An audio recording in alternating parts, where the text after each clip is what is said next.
And what is up, guys, people of YouTube and fellow duelists? We are back with the Big Smoke's channel. I am Big Smoke, and we are here today with a special deck profile. Uh, Burst of Destiny was just released this week, and we already have a top Evil Twins deck.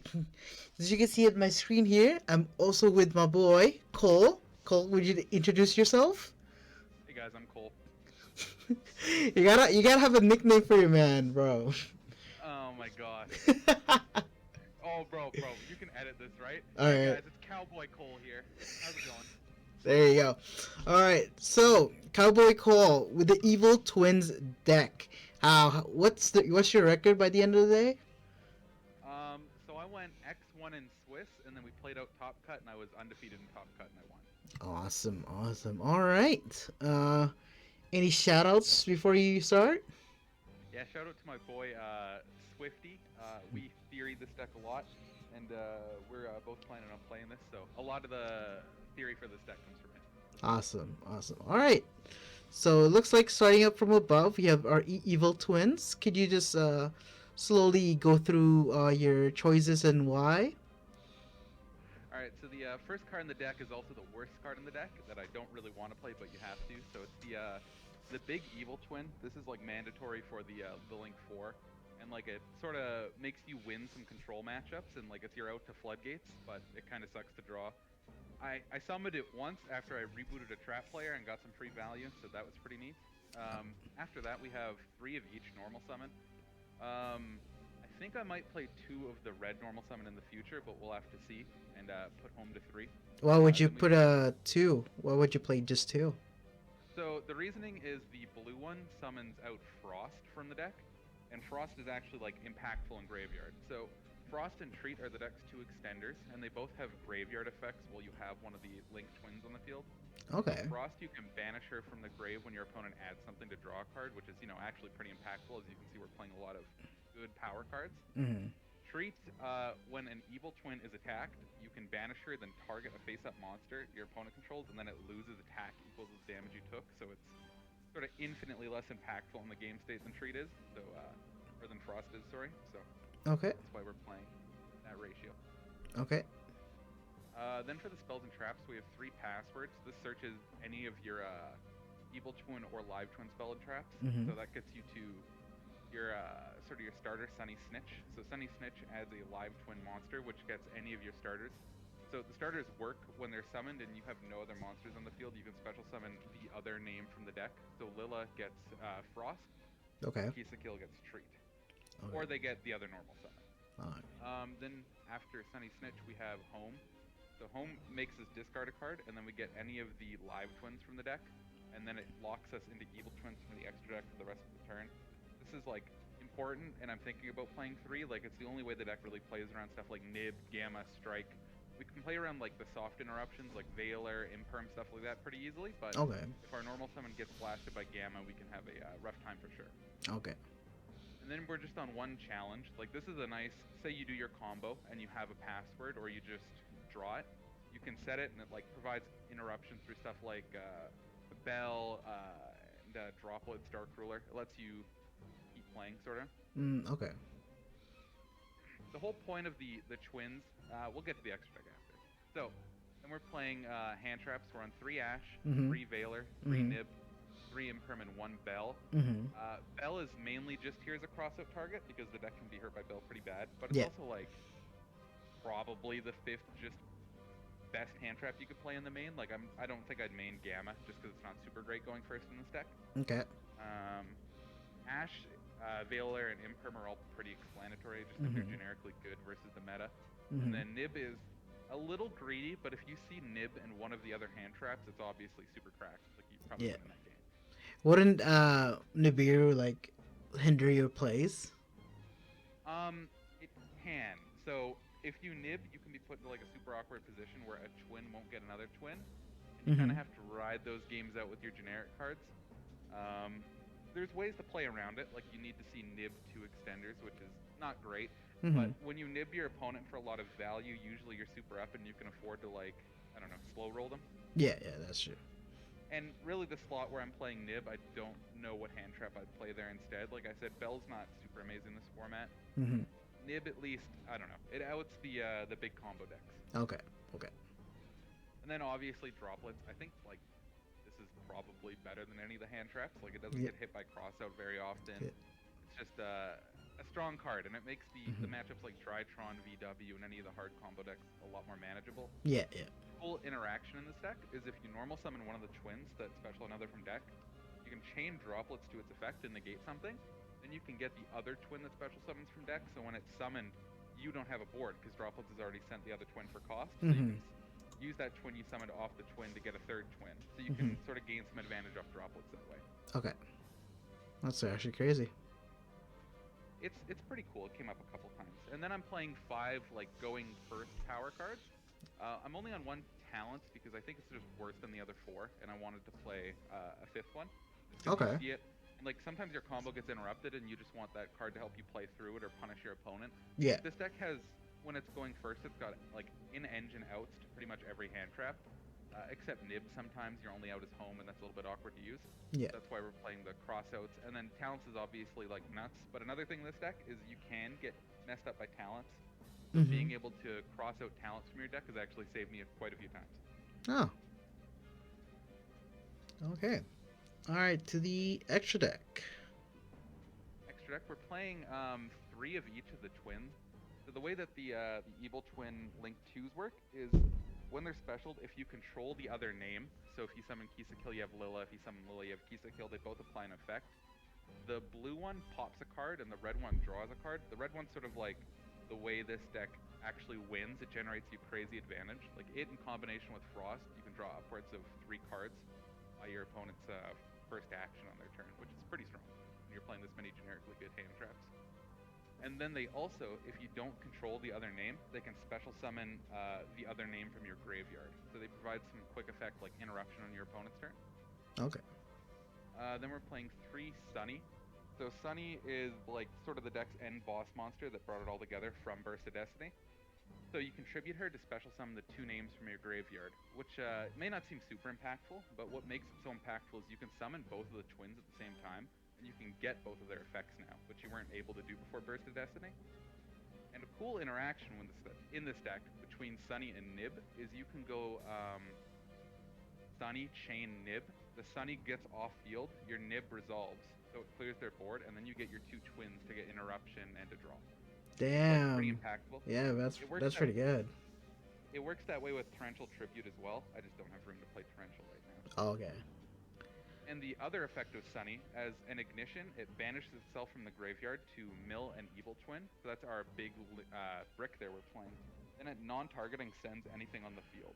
So this is like sort of a way for the deck to out stuff like Dragoon that it would be hard to out. You know, and even any floodgates it outs, which is super nice. So you get locked under a skill drain or a Tikaboo, Sunny outs it pretty easily. Mm-hmm.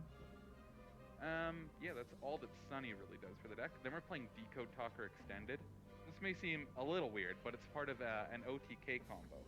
So anytime you end with 2 twins, 2 of the Link 2 twins on board, you can, any normal summon makes Decode Talker Extended. Then you use the other twin to revive the name. You go into a Link 4 and you go to battle phase. So this is 4 summons.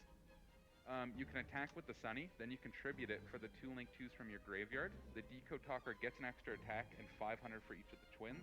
So it represents like almost 12,000 damage under Nib, which is pretty cool. And you get a 33 double attacker. It's kind of like a bad Boral Sword, essentially. Yeah.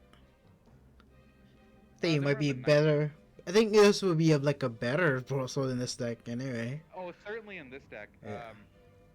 It's sort of, people are caught unprepared for it. Mm-hmm. Like they think, oh, this deck can't OTK, it's a slow control deck, and then out of nowhere you can even kill them through like 1 or 2 set monsters or 1 or 2 blockers. Yeah. Which is huge. Then we have the Nightmares. The Nightmares are super insane in this deck. So when the twins revive, they lock you into Fiends.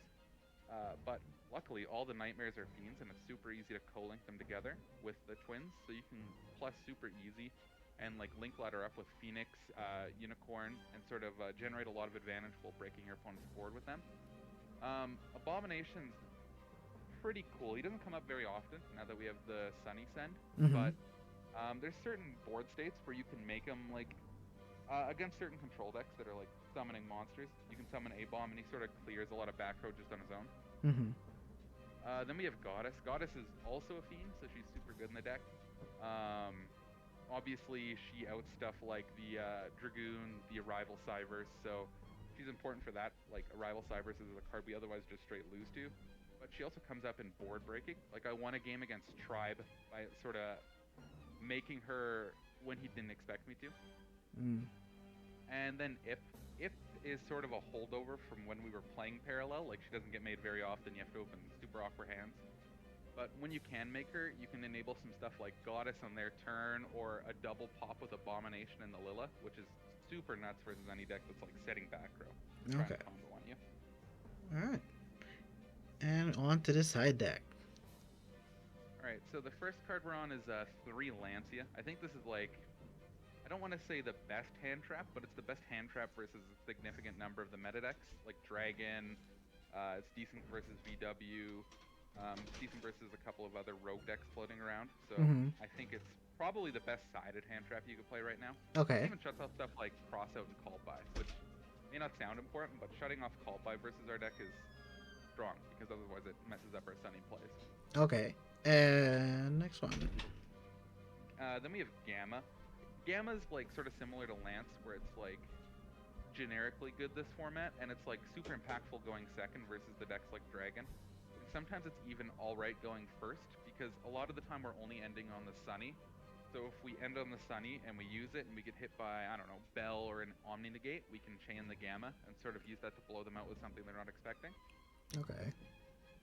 Cosmics, I think Cosmic is probably just going to shift to, I mean, it's already been the best back removal card, but especially with King of the Sky Prison around, stuff like Duster becomes a lot worse. You can't just blind Duster anymore, and if you're trying to use Duster reactively, you'll lose to Floodgates you shouldn't be losing to. Then there's 2 Dark Ruler. This should be 3 Dark Ruler, I just couldn't find my third. Drytron's a lot weaker now with 1 EVA, so you can Dark Ruler them, break their board, and they don't have the sort of insane follow-up they used to. Dark Ruler is also good into stuff like the Mirror, VW. It's just generally better this format than it was last format. Twisters as sort of a 4th copy of Cosmic Cyclone, just because it's like a reactive card for the Floodgate decks. Like, anytime you can go normal twin and they try and Floodgate you out with Peekaboo or something like that, you need sort of a reactive card to be able to play. Okay. Red Reboot works in that similar vein, where it's just a reactive card to play through the back row decks, and this deck can chew through set cards like nothing, between the Sunny Send, the Lillipop, Abomination, Phoenix. Okay. It's not uncommon. Your opponent will have like 5 sets, and you can just destroy all of them super easily. Okay. How is the different dimension ground for you? Okay. This DDG should be a 3rd copy of Dark Ruler, or the Dark Ruler should be DDGs. Okay. But the DDG is also probably why I won, because I played Earth Machine in the finals, and I sided into the DDG, and it just completely blew him out. Okay. Earth Machine sort of needs to manipulate their graveyard to play, and he just couldn't do anything. He had to pass. Oh, okay. Alright. We'll go on to your... do you remember your duels throughout the day? Yep. Okay. So first round, I played a friend of mine, Alex. He was playing some sort of Dogmatica Shadal Kaiju deck. I don't even know if there was Dogmatica in there. Yeah, it's literally just it's literally just dragon bullshit, bro. I did almost lose to the Dragoon, but by the time he got to the Dragoon, I was up between Frost Draws, Kisa Kill Revives. I was up probably 6 cards on him. So yeah. I was able to out the Dragoon. Yeah. Round 2. I played against Cyber Dragons. Okay. Similar to the previous game, I just amassed so much advantage that my power cards like Droplets, all the hand traps just blew him out. Like, okay. It was eventually to the point where he just had no advantage on me. Yeah. Game 2, I got him with the Decode Talker extended play. I killed him through a couple traps. That was pretty good. Okay. Game 3, I played against the Schmoke in a heated heated duo smackdown. Okay, we're gonna be honest with this one though. So what happened was game 3, I actually had before the tournament, I had my car get fixed, and then they literally called me like in the middle of the tournament, and they're like, oh, you need to pick up your car now because we'll be leaving this, like, And we're like, okay, fine, I need it. And then, so by the third round, it was against him, but against our boy Cole. And they, I already knew he had lost. yeah, He was like, yeah. Well, the thing is, like, I know you're already playing Forbidden Droplets, and that's like one of the biggest weakness of Virtual Worlds, which is what I was playing. So I knew at least some point I was gonna lose that. So I had confidence that I was gonna lose. definitely this deck doesn't lose as hard to Shen Shen with 3 copies of Imperm and Droplets. Yeah, Like, yeah, we can actually sort of play through and, like, manipulate stuff with that, which is pretty important. yeah, exactly. But yeah, no. Yeah. So game 3 was I lost. I give him the win. Yep. Alright, round 4, I played versus Eldritch Stun. Mhm. So, we won the roll, and anytime this deck wins the roll versus a trap deck and goes off, it becomes almost impossible for the trap deck to win, because you're trying to set into a deck that, like, produces a pop, 2 draws, and a send, so you just get outvalued almost immediately, right? Mhm. So game 1, I do the standard combo, and he sets 5. I Ash Sanguine, I blow up the floodgates like Peekaboo and goes in. We go to game 2, and he goes border set 4. Mhm. You know, sometimes they go border set 4, not a lot you can do there, so we go to game 3. And it was actually a bit of a better game. We ground a little bit, but in the end I got him with the Decode Talker extended OTK. Damn. All right. Round 4. Oh, no, that was round 4. And last one, round 5. Yeah. So round 5, I lost to Tribe. He won the roll. I didn't open any hand traps, and he had Cat. Yeah. So that was, you know, pretty good. Then we went to game 2, and he had Veiler Nib, which was a very nasty combination to try and play through. Mhm. But I still managed to establish something, and I had a negation for his Cat. Mhm. So he linked off the Cat and went activate Gold Sark, banish. I don't even know what the card's name was. It was a beast that special summons a beast from the graveyard when it's banished, and he got the Cat back, and he full comboed me. So sometimes we take those, but immediately in Top Cut we rematched. Okay. So, I don't know how that works, but I guess it did. Hold on, I gotta think about this game. You're gonna have to cut this out while I think. I don't remember the game versus Tribe. Fuck. It's fine. Like if you don't remember, as long as you win, you went like 2-1. Yeah, I won 2-1 and I lost the roll, so I'll just say that. Okay. So the game against Tribe, I lost the roll, but I managed to like hand trap him, and I was able to combo on the crackback. So I managed to take that first game, and then I eventually managed to clutch that out 2-1 thanks to some. Really, Lancia and Gamma are just nuts against Tribe, right? Like, Yeah. trying to combo through either of them is super hard. Yeah. And All then right. the finals- Last finals. What was the finals? Let them know. The finals was a heated game. A heated best of 3 versus Earth Machine. Now, I'd like to think that Earth Machine only got this far, but nobody has any idea what Earth Machine does. Yeah, I think Guess so. what? I have a good friend who plays a lot of Earth Machine, and he's always instilled one thing into me, and that's stop the dozer. And boy, did I stop those dozers. So game 1, he won the roll. He combos on me, but I managed to imperm the dozer. So dozer, it's tributes a Earth Machine on field, specials itself, then gets another from deck. Yeah. Their combos. I managed to like stop his plays, but he managed to set up Machina Citadel, Mhm. which is essentially a poor man's Battle Butler, and even a poor man's Battle Butler was too much for me. So he took the game 1. Game 2, I go first, and I just do the standard twin combo, and I generate some insane value. He just can't grind. Stuff like droplets, Imperm are just incredible under Earth Machine. Mhm. Like, their Citadel doesn't tribute for cost, so you can hit it with stuff like Veiler, Imperm, droplets to sort of blow it out. Yeah. Or even called buying it out of the grave really just sort of beats Earth Machine. Mhm. Game 3, we had a super close game, actually. We were really grinding back and forth, and it sort of hedged on me having a droplets to beat his Citadel. Mhm. And I was able to OTK him with the Decode Talker extended play again. So the Decode Talker extended was actually pretty clutch all day. I think it won me 4 or 5 games. Damn. All right. Decode MVP. Very good. All right. Well, there you have it. Evil Twins. You think this is gonna be like the best deck for this format? I don't think this deck will ever be the best deck, just because has its weaknesses. Like it's Okay. fragile. Of course, it draws a lot of cards. It generates some good advantages. It generates some good advantage, but Mhm. it does have its weaknesses. So I don't Mhm. think it'll be the best deck. I think that'll probably be Dragon, but Mhm. this deck is definitely a very, very good sleeper choice. Mhm. Is there anything else that you think you might want to change within this deck? Some of the hand trap ratios might change, and some of the evil twin spell and trap ratios might change. Like we might go up to 3 home, we might go up to 2 challenge. There's a couple different things. In the side deck, there's a couple of slots you could play around with, like the Dark Rulers, the DDG, the Twisters could all sort of change if you really found something else that was good, maybe Mhm. evenly this format. Mhm.